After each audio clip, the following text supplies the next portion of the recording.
actually recently were convicted, weren't you, of a legacy pandemic law. I mean, the pandemic has been over for ages, but you were in fact convicted and fined. And in this bizarre footage, you were jailed briefly, but you were jailed nonetheless. Let's just remind viewers what that looked like. Afternoon, sir. Yes, yes. Clark with the RCMP. Yeah. I can get you step out of the vehicle. I'm going to place you under arrest right now. Yeah.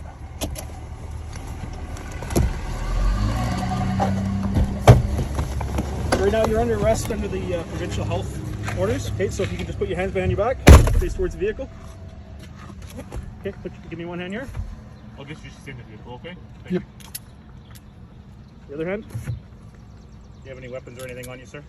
Weapon? No, no weapon. Only, Anything on you that's only going to my hurt words. me or anything like that? Sorry? Anything on you that's going to hurt me or anything like that? No, no, anything will hurt you. Only my words, only my philosophy, only what I believe in. Okay. All right, come on over this way. I'll explain a few things to you here right away.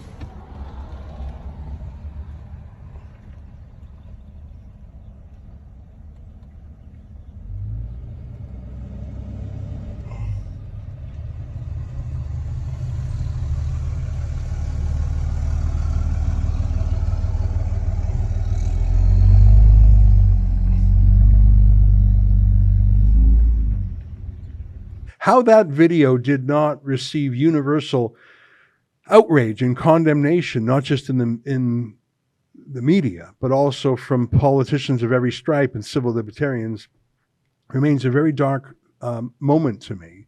That Canadians, in the establishment at least, were just fine with a politician being jailed for daring to go and meet constituents. How did it go in court? I mean, I think it's outrageous that you were jailed and fined and convicted at all. What did the judge say? First, Ezra, I must say that you and Tucker were the only two who had, I won't say the courage, but who, spoke about that, what that happened during the last election. The mainstream media didn't want to, cover what happened to me. That was the first time in the history of our country that the leader of a political party has been arrested and put in jail for a non-crime after a meeting in a park. And I was, you're right, recently in court, and I had the opportunity to speak to the judge because, I didn't plead guilty. That's very important.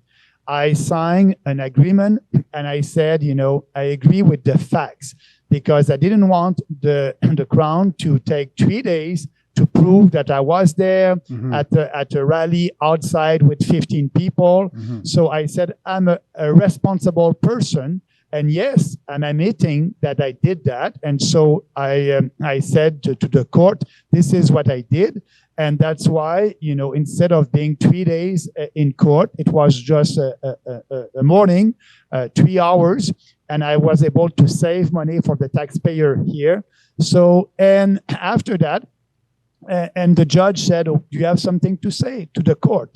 I said, absolutely. I said, this is what I did. You have a video of what I did, a meeting in a park during the pandemic. But don't forget, Your Honor, it was a year and a half after the beginning of that pandemic. So at that time, we knew that the virus was not deadly for the majority of Canadians, except for older people with comorbidities. And I said, we have a Charter of Rights, and I must, as a political leader, before a political election, to be able to use my constitutional rights, the right to freely speak, the right to peaceful assembly, and being able to speak with the Canadians. And, you didn't do that. But for me, the worst of all that, I was the only one. We were 15 in a meeting in a park. I was the only one who received a ticket. I was the only one who was arrested and cuffed and put in jail. And I said it was political repression. And I'm saying that because, like you just said at the beginning, Ezra, before coming to Manitoba, the premier of that province said, if Maxime Bernier is coming to this province and wants to have meeting outside, I can tell you his pockets will be empty. Yeah, I so remember he you said that. something like that in a press conference. Yeah, let's play a clip of And that. actually- It was just absolutely shocking. That statement alone should have caused this prosecution to drop, because whether or not he meant it, even if he was just talking tough, being a big man, bragging, he created the perception that the police and the prosecution do the bidding of an elected politician. Let's play that clip here. The moment he said that, it's like he poisoned the prosecution, and anything that came from it would have been fruit of a poisoned tree. Let's just show that clip for a second. Premier, Maxime Bernier is supposed to be touring the province and holding events Friday through Sunday this week. How is the province going to handle these numerous gatherings that are going to be set up along his tour? Well, he's violating the public health orders. He's going to be lighting a pocketbook, and I'd suggest that he not violate the public health orders. But of course, I'm not going to be directly involved in the enforcement, nor should I be. That was a disgrace. Brian Pallister was one of the most abusive premiers. He was so punitive. I'm shocked, and that made it extra bad. I mean, you could say, well, it was a police decision. No, it was not. The premier said, I'm going to do it, and he did it. And everyone just said, okay, I guess that's how it is now.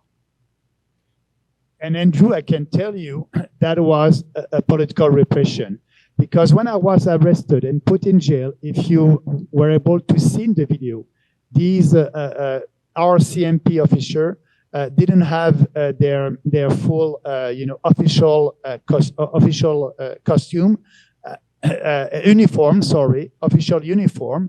And when we arrived at the detachment, so the guy just asked, "Can you tell me where are the washrooms?" So that person, that officer, was not coming from that detachment. He was coming from Winnipeg, and he had an order to arrest me, and that's what he did. So, and I was 12 hours in a jail. But what I said to the judge, I said, you want me to pay a fines? I believe that I did pay for what I did. I was 12 hours in a jail. And now you want to add to that a fines? And, that's your discretion. But if you're doing that, I want to have the opportunity to give that money to a shelter for women here in Winnipeg. And she said, no, you must give $2,000 to the state, the same state that violated my rights.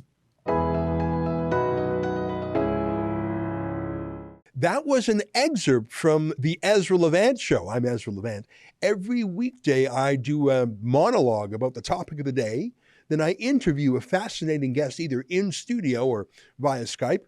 And then I read your mail, whether it's fan mail or hate mail, which is sometimes even more interesting.